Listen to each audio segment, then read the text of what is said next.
Tonight on CTV News, a child is hit on the way to school. We'll bring you updates on their condition. Then we go live to Bella Roberts, where City Council decides on the site of the former Hughes Stadium.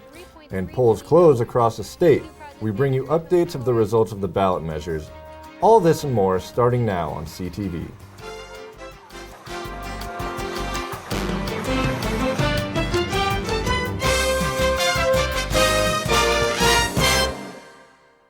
Good evening, Rams. We begin with a developing story from this morning. I'm Sammy Demers. And I'm Jake Oskveric. A child was struck by a car this morning in South Fort Collins.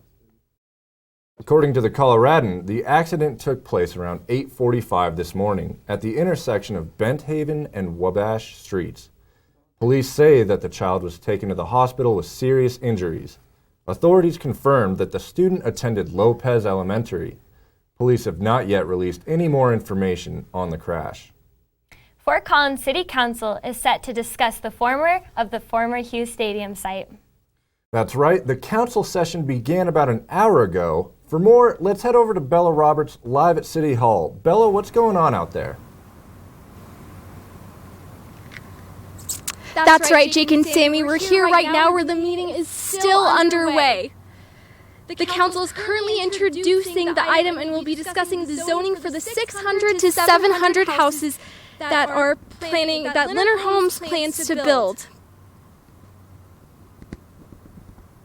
I suppose that I would have to be in favor for it, just in the sense of coming from the perspective that a lot of the usable land for housing within Fort Collins is, I think we're about over 90% of the usable land in Fort Collins is already being used for housing, and so trying to reclaim some more land for housing would be a lot better in terms of trying to keep prices down. I would think increasing the supply would help with that.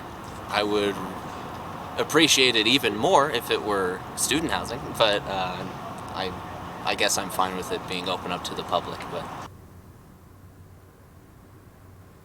CSU and Leonard Homes await the City Council's decision to see where that contract goes moving forward. You've seen Bella.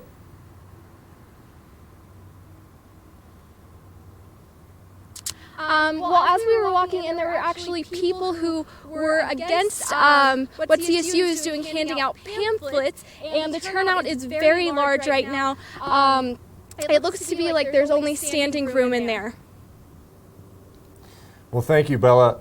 Polls have just closed across the state, and we will soon be getting returns on how voters decided on several ballot measures. That's right, Jake.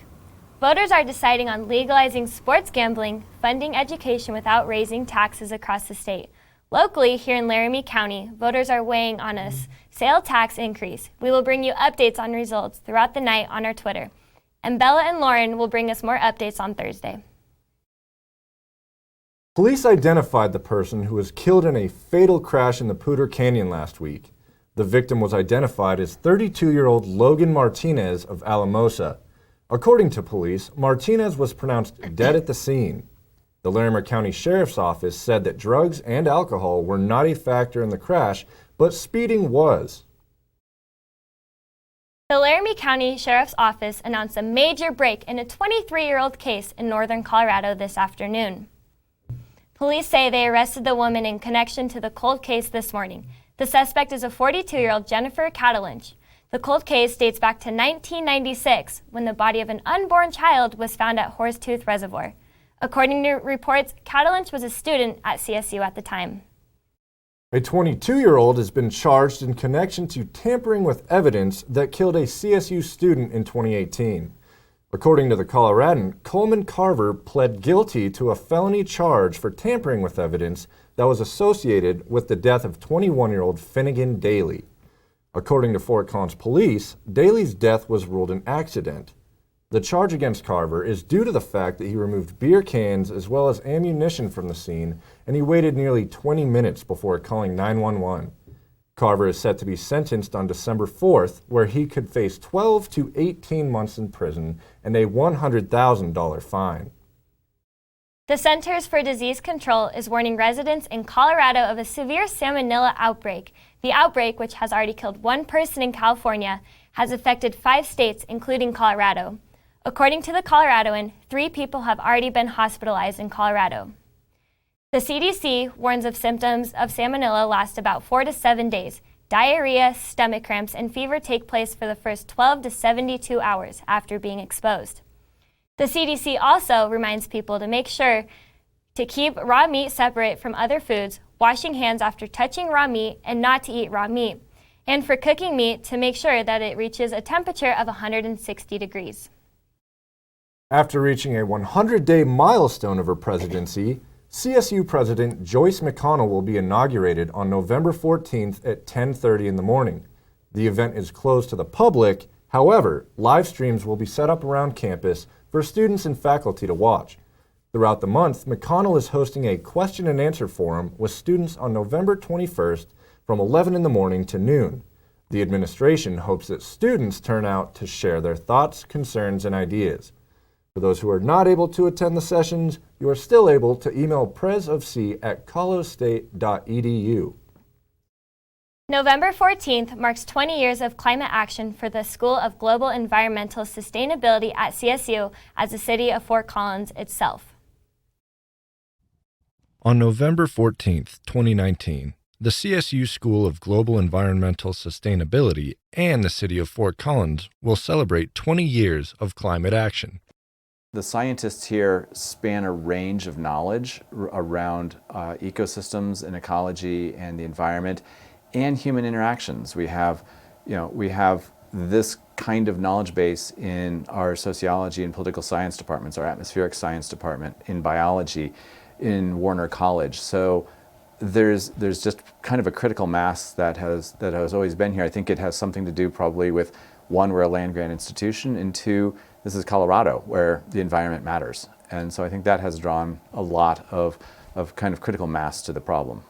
Being in such an eco-friendly part of the state, it's no wonder that CSU has been so instrumental in taking action against climate change in Colorado as well as the rest of the world. There's been a long history again of interest in this topic and work on trying to solve the problems around climate. SOGIS itself has been around just over 10 years now, and this is of course a major issue when we talk about sustainability.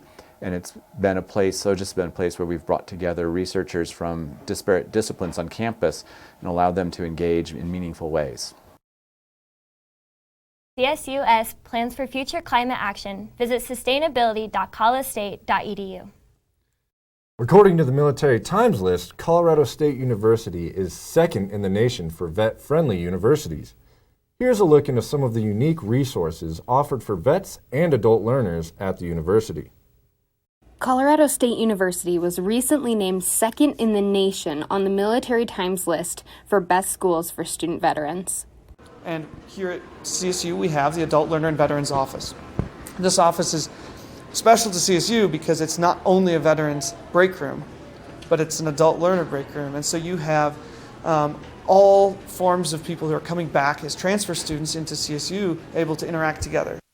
There is a few different ways the ALVS sets their veterans up for success. As I was talking about, community and events and having the space. In addition, there are specific scholarships offered to veterans that aren't necessarily offered at other schools. But in addition, what CSU does is they created this program called Elevate over the summer for veterans transitioning out of the military and into school. So what the Elevate program does is it helps give people introductory courses in English composition as well as mathematics to get people comfortable and transitioning into school smoothly and while having the foundations of math and English to be able to transition in.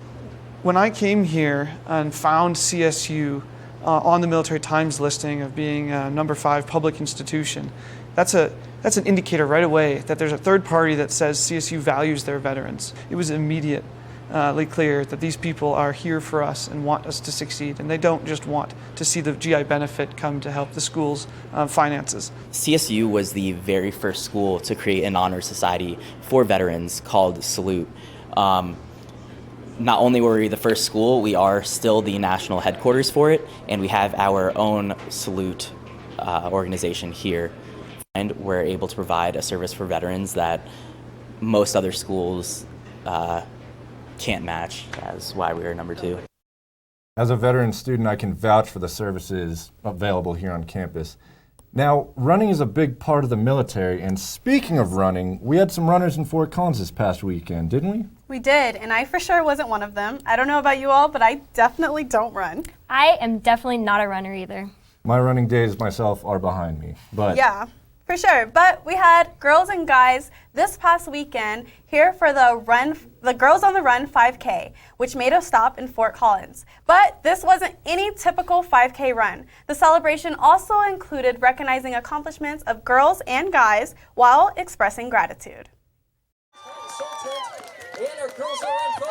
Girls on the Run 5K is a program based on building self-esteem, informing girls on how powerful their voices are, and teaching them to be grateful. So after they ran today, for them to run a 5K, huge accomplishment for them. A lot of these girls had not run before, and although it's Girls on the Run, it's really not a running program. It's way more about the girls and their heart and really learning to express themselves, and the confidence builder of this 5K is amazing. Girls were encouraged to take a leaf after the 5K and write what they are grateful for. Right, we do different things. This one we did because it is fall and it's Thanksgiving time. We've also done other things. We did where they did flowers in a garden, and that was our gratitude garden. Since it is the beginning of November, the program is proud of the accomplishments of their participants. Huge accomplishment for them. They feel great about themselves, but also seeing kind of the groups of girls that have done this 10-week program together. They count on each other, they support each other. So to see them after all excited, and they did it together. So it's a sense of community that is that's my favorite. This was the first time the organization brought the 5K to Fort Collins, and they're hoping to stick around for more years to come. For more information on how to get involved with this program, you can visit girlsontheRunRockies.org. But don't go anywhere just yet, Rams. I have more entertainment for you after the break.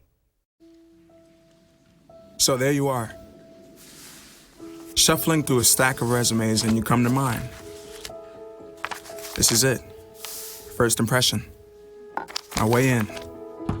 But here's the thing. Can my resume show you how I truly stand out? Can one piece of paper really tell you my whole story? Like that I was studying, going to night school while working 2 jobs just to help my parents pay for groceries. Or how anytime there was an opportunity, I was the first one to step up. Because I wasn't gonna let my life, my circumstances dictate who I was gonna become. And all of that determination, the commitment, the drive, that's me. And that's something you just can't put on paper. Look beyond the resume and discover new ways to develop great talent like me.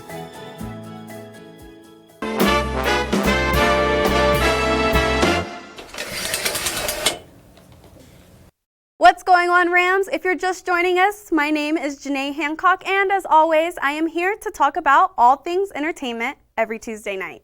So without further ado, let's get into the 411. Rising Through Adversity is coming to the Global Village Museum of Arts and Cultures. This exhibit will showcase local and international women who have overcome difficulties to make a difference in the lives of others. This celebration of 100 years of Zonta International begins this Friday at 11 in the morning.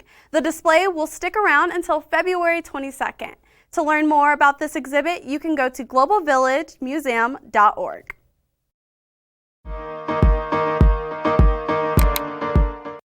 We cannot start the week off without mentioning Halloween weekend in the world of celebrities. Social media was full of parties and costumes that really made me get into the spirit of Halloween. To start, we have Stormy Webster, who was my personal favorite this year. Kylie Jenner's 1-year-old daughter, Stormy, recreated her 2019 Met Gala look, and it was so adorable. But obviously, everyone on Twitter didn't feel the same. People tweeted GIFs in reaction to Stormy's costume. This one specifically made me laugh out loud because they said, "You're going to be me and you're going to love it." But Stormy wasn't the only child reliving her mom's past. Actress Gabrielle Union almost broke the internet with a costume she and her daughter, Kavaya, wore. These ladies definitely showed their Clover's pride in the cheerleading outfit from the classic chick flick Bring It On. Next, we have the Kardashian West family, who started the weekend off with a very cute photo on Instagram. The family of 6 dressed up as characters from the show Flintstones. But as the weekend went on, their costumes got creepier. Kim Kardashian posted this photo with the caption, "Westworms." I loved the first image, but it really emphasized on family friendly. But the last photo is everything but that. But speaking of family friendly, the world's favorite holiday song is back and has us ready for December.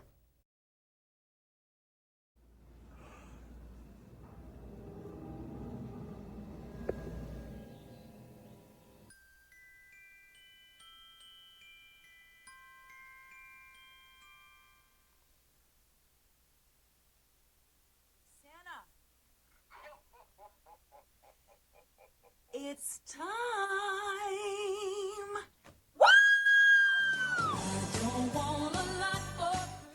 Mariah Carey is obviously excited about the holidays now that Halloween is over, as she should be. According to Essence, Carey has sold 16 million copies worldwide and has earned $60 million in royalties by 2017 for the song All I Want for Christmas Is You. You all know it, I know it. Economist states that this is the best-selling Christmas single by a female artist ever made, which is not hard to believe.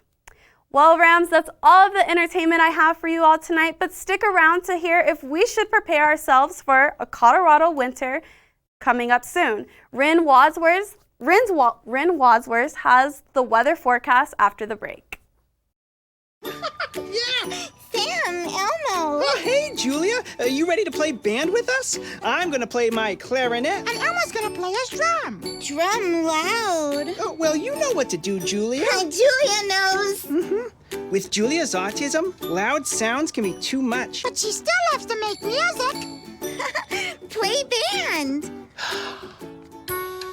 Early screening for autism can make a lifetime of difference. Find out more at screenforautism.org. Mrs. and Mrs. Jimmy at the DBU. I came from 5 generations of teachers.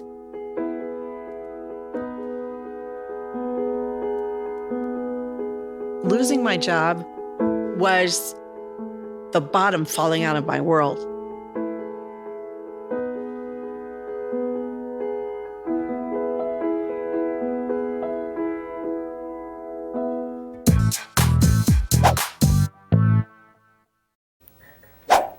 Welcome back from the breaks, Rams. I'm Ren Wadsworth, and this is your Tuesday night weather news. Things have been steadily heating up at Colorado State University from last week's cold spell. Earlier today, students on campus could be seen sporting light jackets or even soaking up the sun. However, while it was sunny outside today, it was not warm enough to melt the piles of snow that were scattered around CSU's campus still. Taking a look at what the weather is currently, today was cold and sunny, and as the sun has set, it has only gotten colder. Speaking of the sun setting, it is only going to keep setting due to daylight savings time. It set a lot earlier than usual at just around 5 p.m. today, and the winter weather is right around the corner, and that means shorter days and colder nights. Looking at tonight's lows specifically, though, it's going to be 32 degrees in Fort Collins, 34 degrees in Denver, another 34 degrees in Colorado Springs, and 31 degrees in Pueblo. The mountain side of the state is, of course, going to be a lot colder than the plain side of the state, but that is to be expected. If we take a look at the coldest parts of the state tonight, it's going to be 15 degrees in Gunnison and 12 degrees in Alamosa. Taking a look at tomorrow, it's going to look very similar to today, meaning that it's going to be similar but more. That means higher temperature, higher chance of rain, more sun, and more wind. If we take a look at the 5-day forecast coming up, you can see that the temperature is only going to keep rising as we move into the state. Starting on Wednesday, it's going to be 51 degrees. Once again, I told you that. On Thursday, it's going to drop slightly to 50 degrees. Friday is going to be 63 degrees, and Saturday is going to hit all the way to 69 degrees. All these days are going to be pretty sunny, but you're in for a surprise on Sunday because it's going to get snowy and it's going to get cold fast. There's going to be a chance of snow, but only 10%. If you wait till Thursday, you'll see if there's a chance of snow and how much snow we're planning to get. It looks like even though we had this week of warmer weather, winter is still around the corner. That's all I have for you today, Rams, but stay tuned because after the break, Sydney and Ethan recap the women's basketball home opener.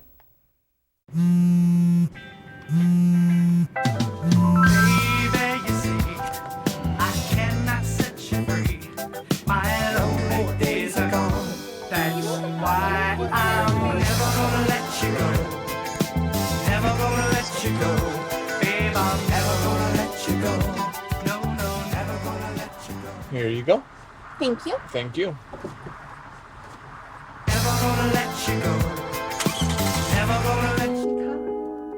Krista, take you, Jamie, to be my wife. When we found out that we were pregnant, we were just elated. We were just sitting there waiting for the pediatrician. She said she won't be taking you in as a client.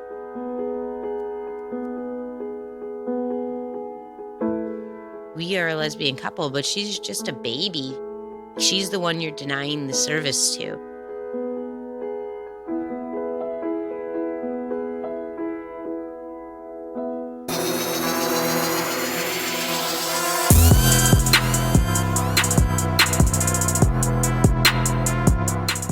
Welcome back from the break, Rams, and to another week of the Red Zone. I'm Sydney Wicker.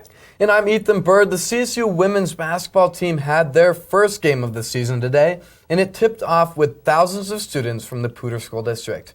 Here we have Laura DeVos driving into the lane, pulling up for a nice little jumper. She's already making a home there in the paint, as she always has. Yeah, and here we see the Eagles dropping it back to Peters. She's going to put the Eagles on the board, but not for long. Next up, we have Jacobs going up for the contested layup and missing, but there's Annie Brady to put it back for the second chance point. The Rams had 13 of those on the night. Yeah, and then here we see the Rams coming down the court. Once again, DeVos wide open. She's going to go ahead and put that right in the bucket. Way to hoop. The Rams will win 102-51. Coach Ryan Williams and this team was so fired up about the win, but so was the crowd. I don't know about you, but like when we were walking in the gym and now like chanting CSU, yeah, I got like goosebumps. I was like, yeah, that's crazy. No, it's unreal. It's an unreal feeling.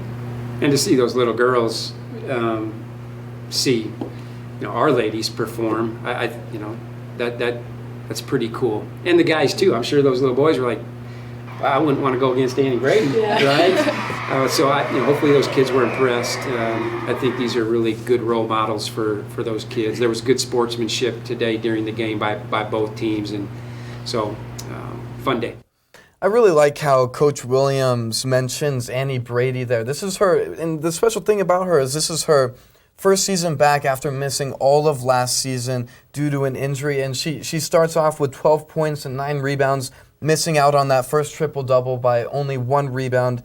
And, speaking of double digits, the Rams had 5 players score double-digit points tonight, and that's just huge. Oh, yeah, absolutely. It was so exciting to see that. And just to even hear Ryan Williams talk about Annie Brady and the kind of inspiration that she could already be having on some of those young players was awesome. But a player I want to talk about was Lord Voss. There was one point where she went down in that game, and it was a little concerning. She showed a lot of emotion in her face, and I was a little worried about her then and there. We haven't heard anything about an injury, but she did get up, and she was able to walk it off a little bit. But if she was out for the Rams this season, that could really hurt them this season, especially seeing how strong they were and how strong they came out today. Well, she's been a strong anchor and player for this team the whole season, so best wishes for Laura, and hopefully a speedy recovery if one needs to happen. And the CSU women's soccer team gained entry to their first ever Mountain West tournament. The Rams faced off against Fresno State today in the opening round. After 120 minutes of no scoring, it came down to my favorite word in sports, a shootout. Malinka Zink here in the goal for FSU. She's going to make a shot, but it's going to be blocked. And there's a second shot coming from Gracie Armstrong, who's usually the scorer from the Rams. That's also blocked. And finally, the third block for Zink after a Caitlin Abrams shot. the Rams, they didn't look great in that shootout, and the Rams head coach after the game said that some of that inexperience came, you could see that during the shootout, and it's just a team who doesn't have all of that experience. They had never been in the tournament, and I think it showed during that shootout. Yeah, absolutely. And Fresno State would win that game 1-0 and move on to the second round. But after setting a program best record at 12-5-2 for CSU, head coach Bill Hempen was awarded Mountain West Coach of the Year. Hempen helped the Rams to double the single program season win record. And this is Hempen's first Coach of the Year award since 2003. And the CSU volleyball team is heading on the road to California to take on Fresno State. So, Sydney, who is on your volleyball watch list? Yeah, absolutely, Ethan. The last time the Rams and the Bulldogs faced off, Junior Desiree Sukov was the leader for Fresno State with 13 kills and 36 total attacks against the Rams. Sukov was the Rams' toughest opponent, and she has now 285 kills on the season. Despite her success with the Bulldogs, she also does have 131 errors for the team. And then for myself, I'm going with CSU player Sasha Colombo. And since the injury of Paulina Hogard Jensen last week, she's come down with a bit of an ankle injury. Sasha has had to step in that middle blocker role. She's got 75 kills, hitting 29.3% with 30 blocks. And on last Thursday, in the Rams' win over Air Force, she really set herself into that spot at middle blocker. She had a season-high 10 kills and even hit for 47.4%. And now for San Diego State, I've got Hannah Thurnland. The Rams play them on Thursday. Thurnland has 315 kills, 181 digs, and is averaging 3.54 kills per set. However, the last time the Rams played San Diego State here in Fort Collins, she only had 9 kills and hit 12.1%.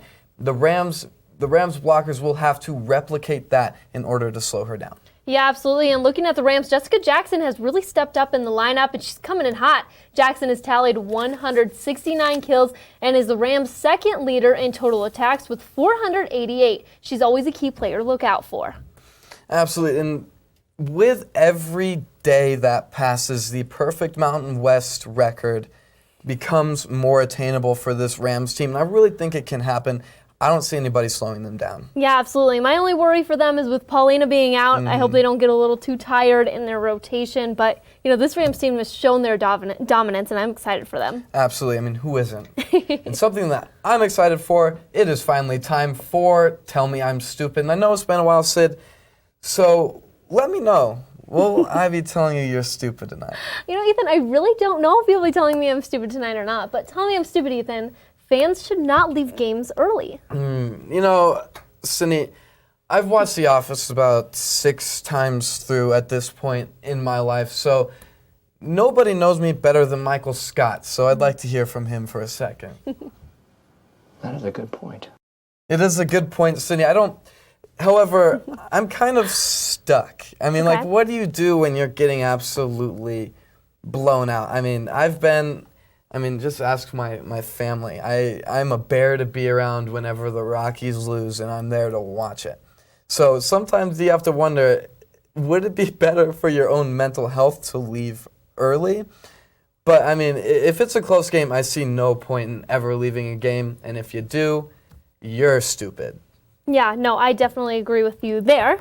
Okay. Looking at the history that the Rams have had in their audience, they always have had fans leaving. We always see it by halftime, from the games that we've been to.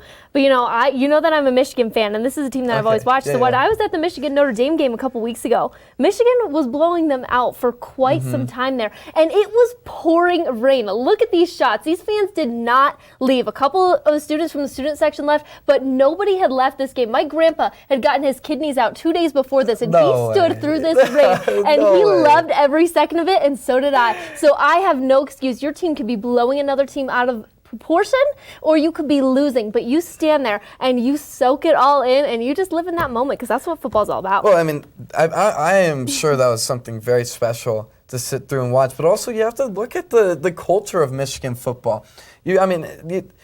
The culture for Michigan football, that's a historic program. That's a program that wins. I mean, not that, I mean, the Rams have won 3 in a row, but look at last season, look at basically any other home game this season. There's a lot of hope that needs to be gained back and a lot of trust between fans and the team. But, I mean, why wouldn't you want to stick around and watch a blowout? That I don't understand. I mean, UNLV last week, the stands were empty pretty darn quick, and we were finally, the fans were finally able to watch their team win and win dominantly. So I don't understand that. Yeah, I don't get it either. I think no matter what the score is, you should be there and support your team. That's what it's about. You're there as a fan, you're there to support, and no matter the history, Michigan, like we said, has an iconic program, but CSU, if they want to build that, they got to start it somewhere. I agree, and part of it, I mean, for professional sports that you may go watch, you are paying for it, so why would you leave? Exactly. That's probably the stupidest thing that you can do is waste your money. Well, Rams, that is all the time that we have for this week, but to stay updated on sports throughout the week, be sure to follow us on Twitter and Instagram at sports_CTV. I'm Ethan Bird. And I'm Sydney Wicker. Tune back in tomorrow night for Local Beats, where Maddie Steele and Dana Aragon will be bringing you another lyric breakdown. And they've also made their own song. You don't want to miss it. Until next week, have a great night, Rams.